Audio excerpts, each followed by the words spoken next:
দীঘা আমাদের সকলের খুব পরিচিত একটা জায়গা, কিন্তু আজ তোমাদের এমন কয়েকটা জায়গার ব্যাপারে আমি বলবো যেগুলি বেশিরভাগ মানুষের কাছেই অজানা। চলো জেনে নিই তাহলে। আমরা দীঘাতেই ঘুরতে গেছিলাম, একটা গোটা দিন দীঘায় কাটিয়ে আমরা ঠিক করলাম পরের দিন অন্য কোনো জায়গায় গেলে ভালো হয়। তো পরের দিন ভোরবেলায় বেরিয়ে পড়লাম। প্রথম যে স্পটে গেলাম পশ্চিম মেদিনীপুরের গগনেশ্বরের কুরুমবেড়া ফোর্ট, 600 বছরের পুরনো একটা দুর্গ।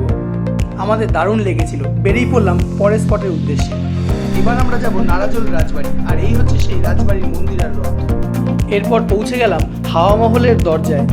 এই প্রত্যেকটা জায়গারই কিন্তু খুব ইন্টারেস্টিং ইতিহাস আছে, তোমরা আমার সাথে জুড়ে থাকো, আমি এক একটা জায়গার ইতিহাস তোমাদেরকে বলতে থাকবো।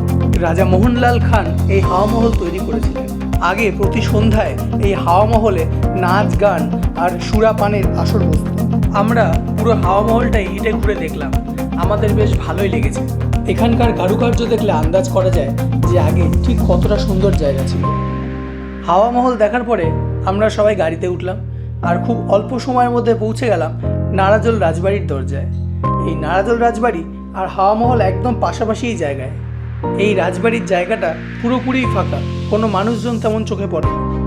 চলো এবার রাজবাড়ির ভিতরে গিয়ে পুরো রাজবাড়িটাকে দেখা যাক।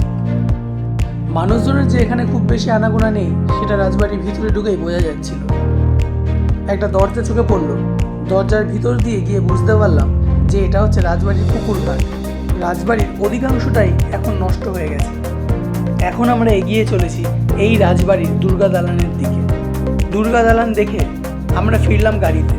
তো এই গেল নারাজল রাজবাড়ি। এরপর তোমাদের দেখাবো আমার ভিডিওর শেষ জায়গা, দ্বিতীয় তারাপীঠ। তারাপীঠে তো মায়ের কাছে আমরা সকলেই গেছি পুজো দিতে, কিন্তু পাঁশকুড়াতে যে মায়ের আরেকটা মন্দির আছে সেটা অধিকাংশ মানুষই জানে না। আমরা এই মন্দিরে পৌঁছাতে পৌঁছাতে সন্ধ্যা হয়ে গেছিল। মন্দিরে মন ভরে পুজো দিয়েছি মাকে। নাও তোমরাও মাকে দর্শন করো।